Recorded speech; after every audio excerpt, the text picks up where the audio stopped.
jelas, kaum muslimin saat ini lebih hafal dan mengenal ilmuwan-ilmuwan barat dengan berbagai karya dan penemuannya. Namun, tahukah Anda, di balik penemuan-penemuan ilmuwan barat itu lebih banyak dilandasi oleh prinsip-prinsip dasar dari ilmuwan-ilmuwan muslim. Sebagaimana berikut ini salah satu contohnya. Jauh sebelum dunia barat menemukan kamera, 1000 tahun yang lalu, prinsip-prinsip dasar pembuatan kamera telah dicetuskan oleh seorang ilmuwan muslim. Siapakah dia? Pencetus prinsip-prinsip kerja kamera itu ialah seorang ilmuwan muslim dalam bidang optik yang memiliki nama lengkap Abu Ali Muhammad Al-Hasan Ibnu Al-Haytham. Di zaman modern, di mana teknologi yang semakin canggih ini, alat kamera tidak lagi asing. Namun, tidak sedikit anak muda yang belum tahu siapa orang pertama yang menciptakan alat tersebut. Kamera adalah hasil temuan seorang ilmuwan muslim pada abad ke-10 yang bernama Abu Ali Muhammad Al-Hasan Ibnu Al-Haytham atau Ibnu Haytham. Di barat lebih dikenal dengan nama Al-Hazan. Al-Haytham dilahirkan di Basrah, kota terbesar kedua setelah Baghdad di Irak, tahun 965 Masehi.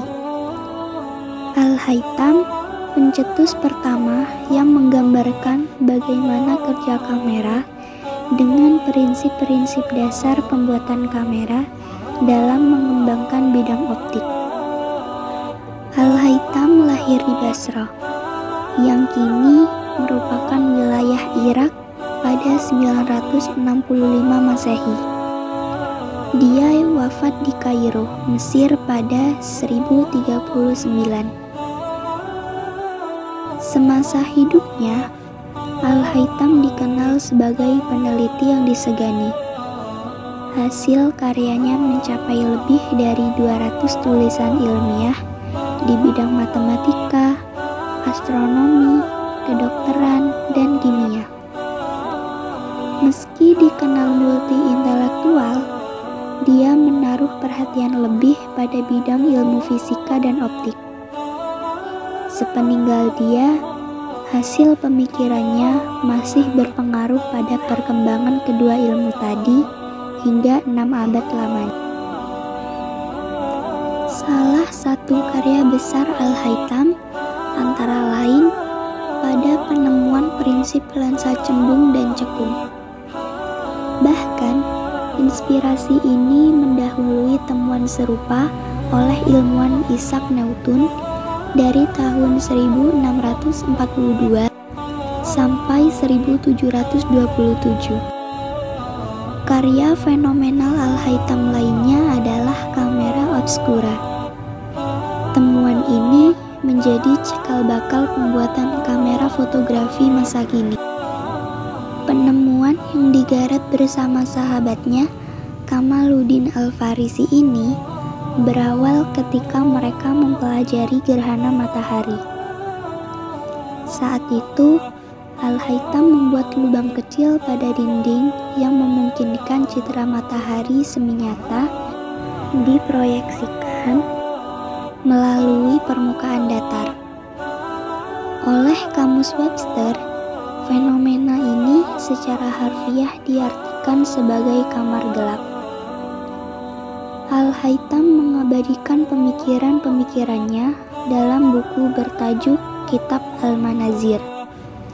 Meski prinsip kamera sudah ditemukan pada waktu itu, tetapi hasilnya belum bisa dicetak seperti pada saat ini. Pada 1660, seorang ilmuwan Inggris, Robert Boyle, dibantu oleh Robert Hooke, berhasil menciptakan kamera obskura yang lebih kecil ketimbang kamera obskura ciptaan Al-Haytham yang berukuran besar. Setelah penemuan fenomenal Al-Haytham ini, dunia barat mulai terinspirasi untuk membuat hal serupa. Pada 1855, Roger Fenton menggunakan plat kaca negatif untuk mengambil gambar dari tentara Inggris selama Perang Krimen. Lalu, pada 1888, George Eastman mengembangkan prinsip kerja kamera obskura ciptaan Al-Haytham dengan baik sekali. Eastman menciptakan kamera Kodak. Sejak itulah, kamera terus berubah mengikuti perkembangan teknologi. Perjalanan hidup. Sejak kecil, Al-Haytham berotak encer dalam menempuh pendidikan di tanah kelahirannya. Saat remaja, ia merintis karirnya sebagai pegawai pemerintah di Basroh. Namun ternyata, ia tak betah berlama-lama berkarir di dunia birokrasi. Al-Haytham justru lebih tertarik untuk menimba ilmu. Akhirnya, memutuskan untuk berhenti sebagai pegawai pemerintah.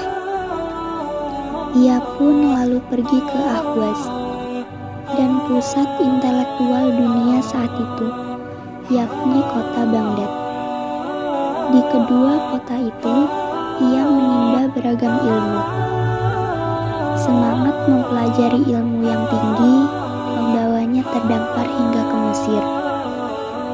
Di negeri piramida itu, Ibnu Haytham meneliti aliran dan saluran sungai Nil serta menerjemahkan buku-buku tentang matematika dan ilmu falak.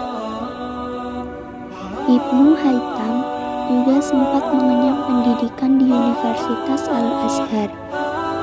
Setelah itu, secara otodidak, ia mempelajari hingga menguasai beragam disiplin ilmu seperti ilmu falak, matematika, geometri, pengobatan, fisika, dan filsafat. Secara serius, dia mengkaji dan mempelajari seluk-beluk ilmu optik. Al-Haytham adalah orang pertama yang menulis dan menemukan berbagai data penting mengenai cahaya. Setelah penemuan itu, ia menuangkannya ke tulisan dalam kitab Al-Manadir. Dunia mengenal Al-Haytham sebagai perintis di bidang optik yang terkenal lewat bukunya Al-Manadir. Orang-orang barat menyebutnya dengan The Optics.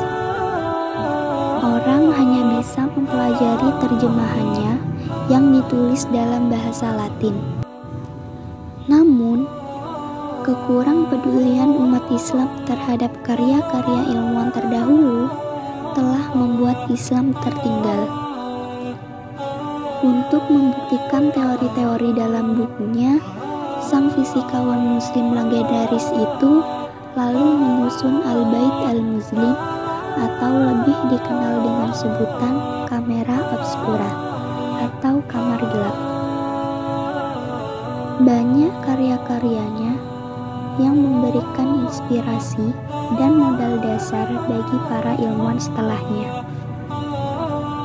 Salah satu kitab Al-Manadir, teori optik pertama kali dijelaskan hingga 500 tahun kemudian.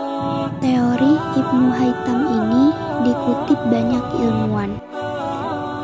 Tak banyak orang yang tahu bahwa orang pertama yang menjelaskan soal mekanisme penglihatan pada manusia yang menjadi dasar teori optik modern adalah ilmuwan muslim asal Irak. Selama lebih dari 500 tahun, Al-Manadir terus bertahan sebagai buku paling penting dalam ilmu optik. Hingga tahun 1572, Karya Al-Haytham ini diterjemahkan ke dalam bahasa Latin dengan judul Applique de Saurus. Buku ini mengupas ide-ide Al-Haytham tentang cahaya. Haytham juga membuat buku tentang kosmologi yang diterjemahkan ke dalam bahasa Latin dan Ibrani di abad pertengahan. Karya lainnya adalah buku tentang evolusi yang hingga kini masih menjadi perhatian ilmuwan dunia. Selain penemuannya terhadap ilmu optik, Al-Haytham juga seorang ilmuwan muslim yang ahli di bidang sains, falak, matematika, geometri, pengobatan, dan filsafat. Penelitiannya mengenai cahaya memberikan banyak inspirasi pada ahli sains barat, seperti Roger Bacon dan Kepler dalam menciptakan mikroskop dan teleskop.